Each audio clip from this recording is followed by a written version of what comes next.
Waalaikumsalam warahmatullahi wabarakatuh. Selamat pagi anak-anak. Pagi Bu. Gimana nih kabarnya hari ini? Alhamdulillah luar biasa. Semangat banget ya. Sebelum kita memulai pembelajaran hari ini, alangkah baiknya jika kita berdoa dulu ya. Ketua kelas silahkan pimpin doa dulu. Berdoa mulai. Berdoa selesai. Alhamdulillah. Sekarang ibu bersensi dulu ya. Pita Oktaviana Putri Hadir. Lina Fauzia Hadir. Nafisa Zimul Adwa Hadir. Nina Fernanda Hadir. Alhamdulillah semuanya masuk ya. Pada pembelajaran hari ini ibu akan menjelaskan mengenai faktor-faktor penyebab terjadinya interaksi sosial. Minggu lalu kita membahas apa ya? Ada yang ingat gak? Pengertian dari interaksi sosial. Pinter. Sekarang coba siapa yang bisa ngejelasin apa sih itu interaksi sosial? Coba Mbak Nina apa? Interaksi sosial adalah hubungan timbal balik antara individu dengan individu dengan kelompok maupun kelompok satu dengan lainnya. Pinter. Sekarang kalau syarat-syarat terjadinya interaksi sosial itu kan ada dua. Apa tuh? Siapa yang bisa jawab? Silakan Mbak Beta. Kontak sosial dan komunikasi. Nah, Ibu mau menjelaskan mengenai faktor penyebab terjadinya interaksi sosial. Nah, faktor penyebab terjadinya interaksi sosial ada 6. Yang pertama yaitu identifikasi, yang kedua imitasi, yang ketiga simpati, yang keempat empati, yang kelima motivasi, dan yang terakhir yaitu sugesti. Nah, nanti Ibu akan menjelaskan sedikit mengenai faktor penyebab terjadinya interaksi sosial.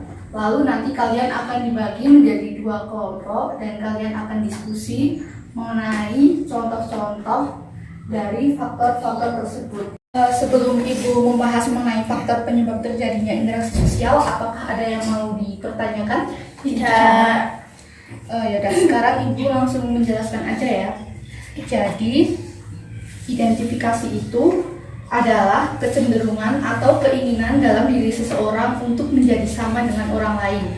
Identifikasi mengakibatkan terjadinya pengaruh yang lebih dalam dari sugesti dan imitasi, karena identifikasi dilakukan oleh seseorang secara sadar. Jadi contohnya tuh kalau kayak ada kamu ngefans sama Justin Bieber, nah nanti kamu mau operasi plastik biar jadi kayak Justin Bieber. Nah itu namanya identifikasi, jadi berubah secara persis. Nah, yang kedua yaitu imitasi. Imitasi adalah tindakan atau usaha untuk meniru tindakan orang lain sebagai tokoh idealnya. Imitasi ini cenderung secara tidak disadari dilakukan oleh seseorang. Imitasi pertama kali akan terjadi dalam sosialisasi keluarga. Jadi misalnya pas kita masih kecil terus orang tua kita pakai peci, nanti kita ikut-ikutan pakai peci. Nah, itu namanya imitasi. Yang selanjutnya yaitu sugesti. Sugesti adalah pemberian pengaruh pandangan seseorang kepada orang lain dengan cara tertentu, sehingga orang tersebut mengikuti pandangan atau pengaruh tersebut tanpa berpikir panjang. Yang selanjutnya yaitu motivasi. Motivasi adalah dorongan, rangsangan, pengaruh atau stimulus yang diberikan seseorang atau individu kepada individu yang lain sedemikian rupa sehingga orang yang diberi motivasi tersebut menuruti dan melaksanakan apa yang dimotivasikan secara kritis, rasional, dan penuh tanggung jawab. Dan selanjutnya yaitu simpati. Simpati adalah suatu proses seseorang merasa tertarik pada orang lain. Perasaan simpati itu bisa juga disampaikan kepada seseorang atau sekelompok atau suatu lembaga formal pada saat khusus. Misalnya saat teman kamu lagi sakit, kamu merasa kasihan sama dia, nah itu namanya simpati. Nah, kalau empati adalah kemampuan mengambil atau memainkan peranan secara efektif dan seseorang atau orang lain dalam kondisi yang sebenar-benarnya, seolah-olah ikut merasakan apa yang dirasakan oleh orang lain. Tapi bedanya kalau empati itu dilanjutkan dengan tindakan. Jadi kalau teman kita sakit, nanti kita akan merasa kasihan sama dia, dan nanti kita ngejenguk dia, bawain buah, bawain roti. Nah itu namanya empati. Sampai sini apa ada yang mau ditanyakan? Tidak. Nah kalau kalian nggak ada yang mau ditanyakan, sekarang ibu deh yang tanya sama kalian. Apa sih contohnya motivasi itu? Silakan Mbak Lina. contoh guru yang memberikan motivasi kepada siswanya supaya siswanya semakin giat belajar. Nah, pinter. Jadi contoh dari motivasi itu ketika seseorang memberikan dorongan atau semangat kepada orang lain ya. Nah, sekarang silakan buka buku kalian halaman 220. Di situ akan ada penjelasan yang lebih dalam mengenai faktor penyebab terjadinya interaksi sosial. Silakan dibaca dulu ya.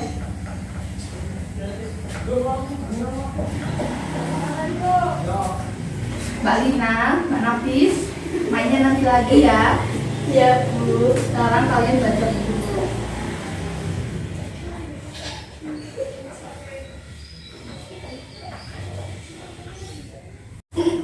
Nah, sekarang Ibu akan membagi kalian ke dalam 2 kelompok. Nanti kalian akan mengidentifikasi gambar-gambar yang sudah Ibu siapkan. Nah, nanti ini termasuk dalam identifikasi, atau imitasi, motivasi, atau yang lainnya. Dan nanti hasil diskusinya, kalian akan memberikan beberapa contoh seperti gambar yang sudah diberikan ya. Nanti diskusinya akan disampaikan pada minggu berikutnya. Ini Beta sama Lena, ini Nafis sama.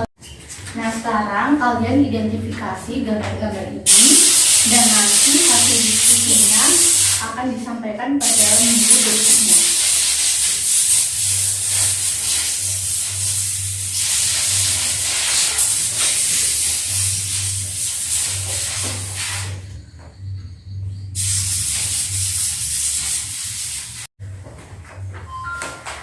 Loh, Mbak Nafis kok tidur sih? Nanti dulu ya tidurnya, sekarang kan lagi diskusi. Kayaknya kalian udah nggak semangat ya. Gimana kalau kita ice breaking dulu ya beberapa menit. Sekarang coba kalian hadap kanan kalian. Kanan mana kanan? Kanan. Tangannya nggak usah gini. Nah, sekarang kalian letakkan tangan kalian ke pundak teman kalian. Nafis di tangannya Nena. Nah, setelah itu pijet pundak teman kalian biar gak ngantuk. Gak usah ketawa, gak apa-apa. Nah, kalau udah, sekarang balik kiri biar gantian. Ayo Mbak Nena. Udah belum? Maksudnya udah hilang belum Mbak Nafis? Dan kalau udah, sekarang kalian lanjutin lagi ya diskusinya. Nanti kelompok yang memberikan penjelasan lebih rinci, lebih baik akan Ibu berikan nilai tambahan. Sekarang lanjutin dulu ya.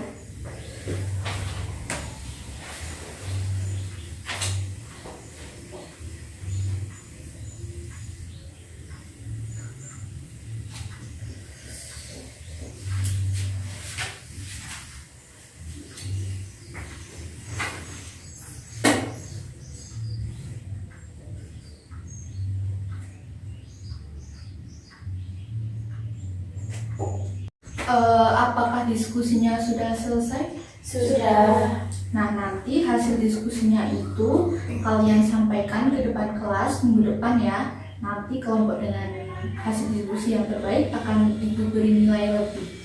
Nah, sekarang sebelum Ibu mengakhiri pembelajaran hari ini, Ibu mau sedikit mereview tentang pembahasan kita kali ini.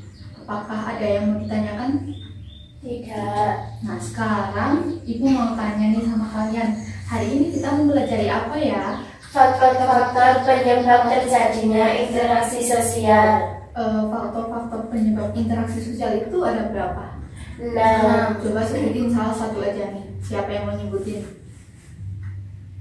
Ibu tunjuk aja ya kalau nggak mau. Mbak Nafis coba sebutin. Identifikasi, imitasi, simpati, empati, motivasi, sugesti. Pinter. Jadi faktor-faktor interaksi sosial itu ada 6 ya. Kalian harus ingat-ingat itu. Nah, pada pertemuan minggu depan, Ibu akan menjelaskan mengenai bentuk-bentuk interaksi sosial. Jadi kalian persiapkan dulu ya baca-baca di buku kalian ya anak-anak. Ibu cukupkan. Wassalamualaikum warahmatullahi wabarakatuh. Waalaikumsalam warahmatullahi wabarakatuh.